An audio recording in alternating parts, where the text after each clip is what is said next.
Actualmente, el cine de superhéroes está en su época dorada. Y nosotros, los fans, tenemos el privilegio de ver producciones que en otros tiempos hubieran sido imposibles de vislumbrar, como los universos cinematográficos. Hace no mucho tiempo, llevar a la pantalla grande a un superhéroe era una tarea titánica que conllevaba un costoso riesgo para los estudios de Hollywood. Las dificultades y desacuerdos creativos eran tantos, que en muchos casos llevaban a prometedoras películas al abandono y posteriormente la cancelación. Aunque DC Comics es la más famosa respecto a proyectos cancelados, Marvel tampoco se queda atrás. Es más, sus películas abandonadas más conocidas iban a ser dirigidas por directores de gran renombre, quienes tenían ideas peculiares de cómo encaminar a los personajes que pretendían adaptar. Es por eso que en esta ocasión, aprovechando el estreno de la película de Doctor Strange en el multiverso de la locura, he decidido traerles películas canceladas de Marvel que iban a ser dirigidas por grandes directores de cine. Antes de empezar, no te olvides de darle a like, suscribirte, activar la campanita, y compartir con tus amigos. Eso me ayudaría mucho. Además, he publicado los primeros capítulos de una novela corta en Wattpad, en la que Batman y el primer Linterna Verde hacen equipo para resolver una conspiración. Si son aficionados a la lectura, les dejo el link en la descripción. En fin, sin nada más que decir, comencemos con el video.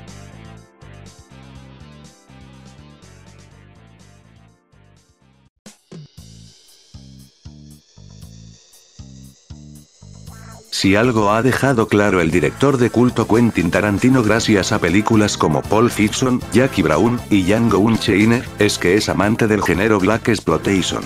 Es fácil entender entonces cómo en la década de los 90, Tarantino contempló la posibilidad de dirigir una cinta basada en el héroe Luke Cage. Fue al principio de su carrera, justo después de haber dirigido Reservoir Dogs, que fue un gran éxito tanto crítico como taquillero. Tarantino ha dicho que de niño era gran fanático de los cómics de Marvel, sobre todo de Young Chili, Werewolf by Night, Tom Boz Drácula, y por supuesto, Luke Cage, más conocido como Power Man por aquella época. Según sus declaraciones, esto no habría convertido a Luke Cage en su segunda película, pues su prioridad era realizar Pulp Fiction. Más bien habría sido la tercera, reemplazando a Jackie Brown. Tarantino incluso estuvo en negociaciones con el productor Ed Pressman, quien poseía los derechos del personaje. En cuanto a la historia de la película, el director dejó a entrever en una entrevista, que su idea era adaptar lo más fielmente posible los primeros números del personaje. Eso significa que seguramente la cinta estaría ubicada en los años 70 y con un Luke Cage más parecido a su iteración clásica que a la moderna. Lo que lo disuadió de hacer la película era el actor que él quería para interpretar al personaje principal.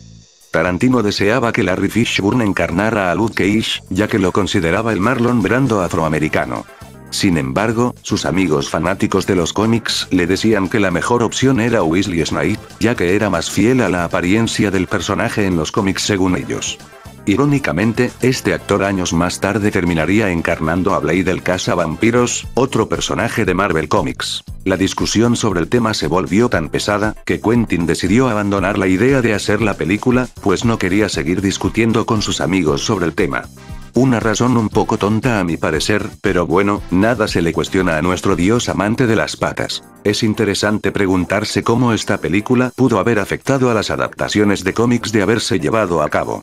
Seguramente habría llevado a las películas de superhéroes por un rumbo muy distinto al que conocemos.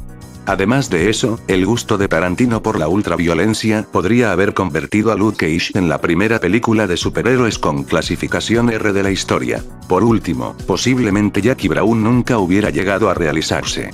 Aunque no creo que todo el mundo se sienta disgustado ante esto, pues es una de las cintas más flojas del director según la mayoría. Una lástima que no se haya realizado, pues una película de Luke Cage dirigida por este gran director hubiera sido algo maravilloso de ver, pues fusionaría sus dos pasiones en una sola cinta, los cómics de los 70 y el género del Black Exploitation.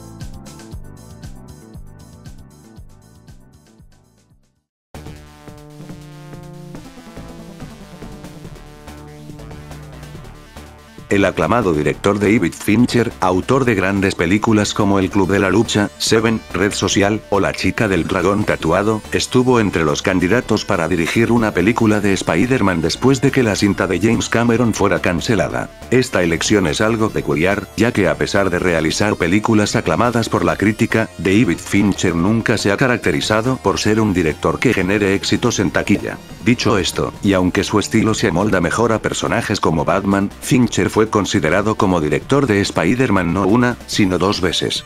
La primera fue antes de que el director de la trilogía de Evil Dead, Sam Raimi, filmara su trilogía protagonizada por Tobey Maguire. Y la segunda oportunidad llegó en 2010, antes de que Mark Webb fuera contratado para dirigir el reinicio del personaje.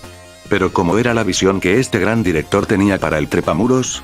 Bueno, a diferencia de Sam Raimi y Mark Webb, la película propuesta por Fincher se habría saltado los orígenes de Spider-Man, ya que consideraba que el hecho de que un adolescente de secundaria fuera picado por una araña radiactiva era algo tonto y de lo que se negaba profundamente a filmar. Sin embargo, eso no significa que los ignoraría por completo, pues la historia de origen de Peter Parker sería relatada en una secuencia inicial de 10 minutos a modo de obra de teatro musical. En ella se nos mostraría la picadura de la araña radiactiva, la muerte del tío Ben, los primeros años del superhéroe en su lucha contra el crimen, y finalmente, la pérdida de Mary Jane.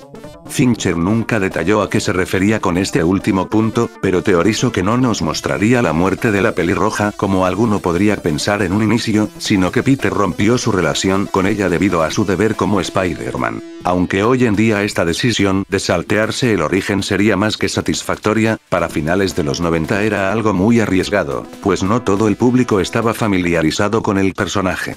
Quizás por esta razón, y otras que iré detallando a continuación, es que los ejecutivos finalmente terminaron descartando a Fincher como director. El villano principal de la película sería más ni nada menos que el Duende Verde, el némesis por excelencia del Cabeza de Red, y que también fue elegido para antagonizar la película del 2002. Me da curiosidad cómo Fincher hubiera escrito y desarrollado al personaje, teniendo en cuenta los excelentes villanos que han tenido sus cintas. David Fincher tenía la intención de retratar a Peter Parker como un auténtico bicho raro, alguien con el que no era fácil interactuar y que podía resultar algo inquietante. Peter Parker es un personaje que le queda como anillo al dedo a Fincher, ya que los protagonistas de sus cintas suelen ser marginados sociales que luchan por verse a sí mismos como personas normales y deben aprender a aceptar su anormalidad en lugar de ocultarla para no ser rechazados por la sociedad. La historia se situaría en la época universitaria de Peter Parker y cómo este conoce a Gwen Stacy. El foco principal sería la trágica relación entre estos dos, pues David Fincher planeaba adaptar el cómic La noche donde murió Gwen Stacy, donde la rubia acaba perdiendo la vida en medio de una pelea entre Spider-Man y el Duende Verde.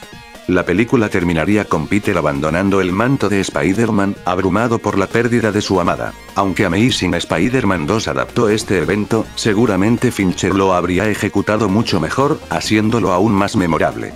Sin embargo, este final hubiera sido demasiado oscuro para una película que presentaría al personaje por primera vez en la pantalla grande, otra de las razones por las que posiblemente los ejecutivos de Sony descartaron la visión de Fincher. Me da curiosidad la forma en la que Fincher hubiera presentado a la ciudad de Nueva York, ya que es un personaje más dentro de la mitología del trepamuros. Su estilo frío y algo claustrofóbico carece del brillo y la dulzura visual con el que generalmente se asocia a la ciudad que nunca duerme. Seguramente Fincher no nos habría mostrado muchas tomas grandilocuentes de Nueva York, sino que se centraría más en los interiores, o nos habría guiado por los lugares más turbios de la ciudad, como oscuros callejones o barrios decadentes sumidos en el crimen como el Bronx. Finalmente, Sam Raimi fue elegido para dirigir la primera película de Spider-Man en vez de Fincher, debido al amor que este sentía por el personaje y su estética comiquera. Más tarde, en 2010, el director Mark Webb también se le adelantó a Fincher para dirigir el reinicio del trepamuros, esta vez interpretado por Andrew Garfield, ya que seguían sin estar convencidos con las ideas que el director tenía en mente. En última instancia, las subversiones ingeniosas del director eran algo demasiado arriesgado para un estudio como Sony que quería algo más convencional, y la reputación de Fincher de ser un director muy exigente que se toma su tiempo para que cada toma salga a la perfección, probablemente no ayudaron a sus posibilidades de estar al mando de una franquicia tan grande y cara como lo es la de Spider-Man.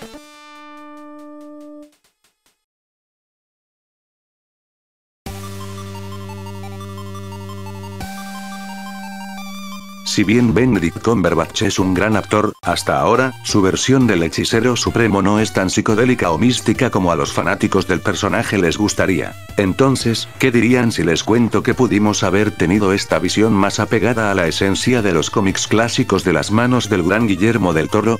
Mejor aún, que el encargado de escribir el guión sería Neil Gaiman, uno de los mejores escritores de cómics de la historia. Uno de los grandes sueños de Neil Gaiman siempre ha sido escribir un guión para una película del Doctor Strange, ya que es uno de sus personajes favoritos. Es así que en 2007, mientras estaba de visita en el set de Hellboy 2, le comentó a Del Toro su idea para una película del Hechicero Supremo. Del Toro quedó fascinado por la propuesta de su amigo, y le dijo que le encantaría formar parte del proyecto como director. No se sabe mucho sobre la historia de la película, pero sí algunos datos bastante interesantes. Para empezar, esta versión del Doctor Strange sería más un detective sobrenatural a lo John Constantine, que el hechicero todopoderoso de los cómics. Además, tampoco usaría su característico traje, sino ropa normal.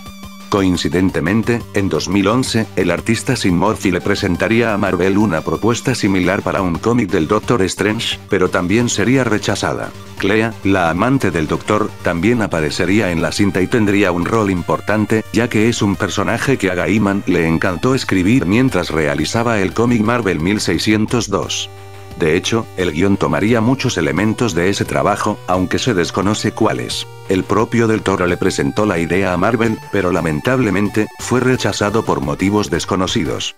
Tal vez la idea de Del Toro y Gaiman era demasiado extraña para encajar en los primeros planes que Marvel Studios tenía para solventar las bases de su naciente universo cinematográfico. Entonces, Guillermo se fue a dirigir El Hobbit, proyecto que también abandonó, y del que ya he hablado en este canal. Gaiman hasta el día de hoy sigue estando decepcionado porque nunca pudo realizar este proyecto.